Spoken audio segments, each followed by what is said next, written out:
pasando por un periodo bastante malo. Lo peor que tengo registrado en esta altura del partido. 70 años. Gracias. No he visto cosa igual. La especulación financiera y el consumo de productos importados ubicaban a los sectores medios de la sociedad en la época de la plata dulce.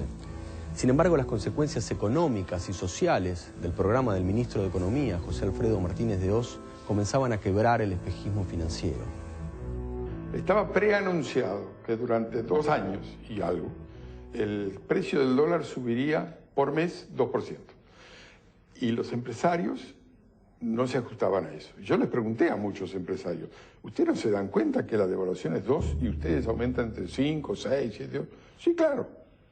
Pero usted sabe que eso termina mal. Ah, sí. ¿Y por qué lo hace? Porque lo hacen todos. Esa fue la respuesta que me dieron. En el Canal 7 hacían un programa para Martínez de Hoz.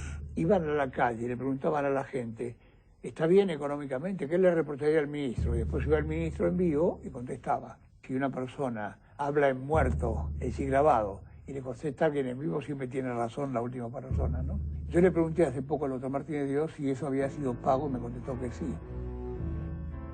El 26 de marzo de 1980 estalló el primer escándalo financiero del proceso, la quiebra del Banco de Intercambio Regional, uno de los principales de la Argentina militar, que provocó el cierre de más de 100 bancos y entidades financieras. Era la antesala del desmoronamiento de Videla, que podía soportar acusaciones por crímenes masivos, pero no de corrupción y flaqueza moral, sus estandartes desde la toma del gobierno. Ahí había habido ya varios síntomas de debilidad de la economía con respecto a la opinión popular. Ya ha habido ya varias movilizaciones y varias expresiones de carácter popular contra la política económica. En fin, la cosa se empezaba como a desgastar, porque además la fórmula económica de Martínez de Hoz también se estaba desgastando, ¿no? Que tuvo éxito los primeros 2 o 3 años y después empezaba a venirse para abajo. Se desbarata por varias razones. Por la crisis económica que sobreviene a partir del 80, que es el quiebre del sistema financiero, la muerte de la tablita, que lleva consigo un endeudamiento brutal de la Argentina y además el quiebre del modelo y del pacto entre Martínez de Hoz y Videla. El 13 de octubre de 1980, el dirigente humanitario y coordinador del Servicio de Paz y Justicia, Adolfo Pérez Esquivel, recibió el Premio Nobel de la Paz, aumentando de esta manera la repercusión nacional e internacional de las denuncias por la violación de los derechos humanos que recaían sobre la dictadura.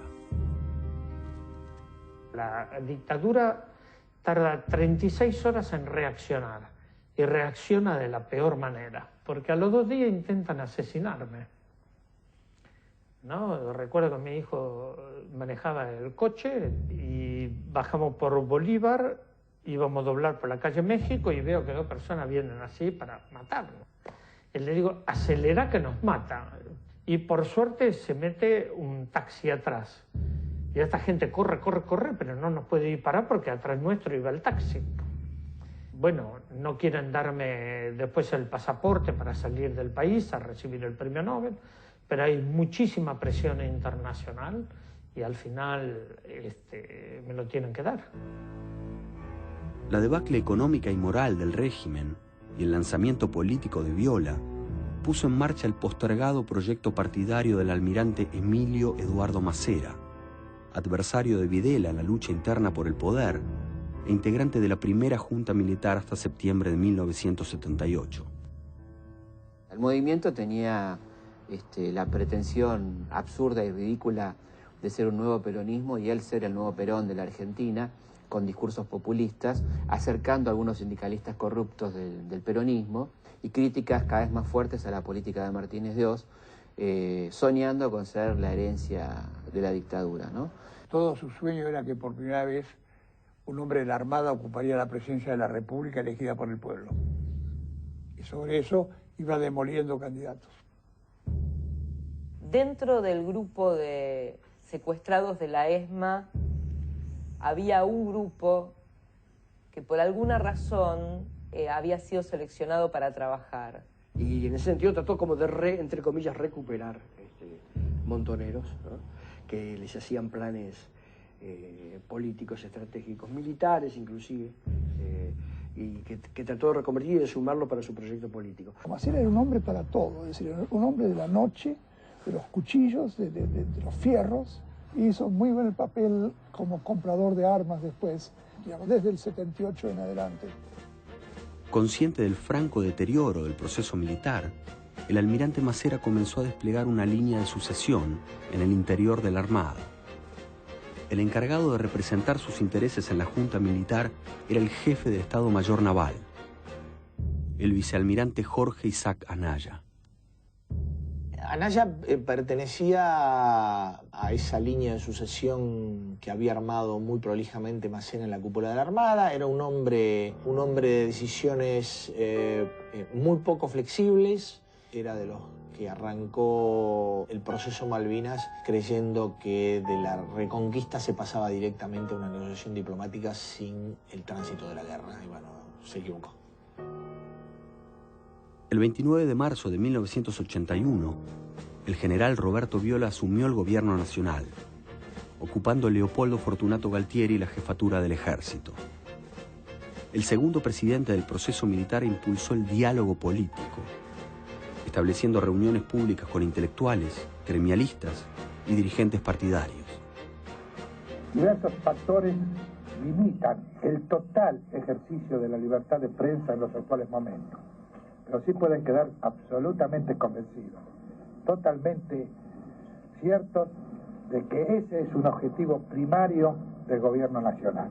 Viola era el hombre justamente que había tejido muchísimas más vinculaciones con la sociedad civil, con la sociedad política dentro de la estructura del ejército, digamos. O sea, que Viola parecía el continuador natural para un proceso de apertura política. Videla continúa un tiempo más de transición y en este sentido parece que esto tiene que ver con garantizar la continuidad de la política de Martínez de Oz, ¿no?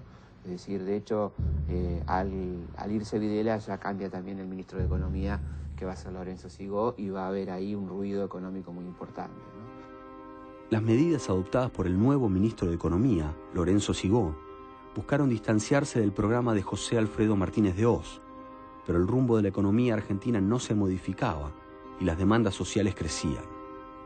La devaluación del peso, la pérdida de reservas, la fuga de capitales y la quiebra de la industria nacional mostraban la herencia de un proyecto que empujaba a la economía argentina al vacío.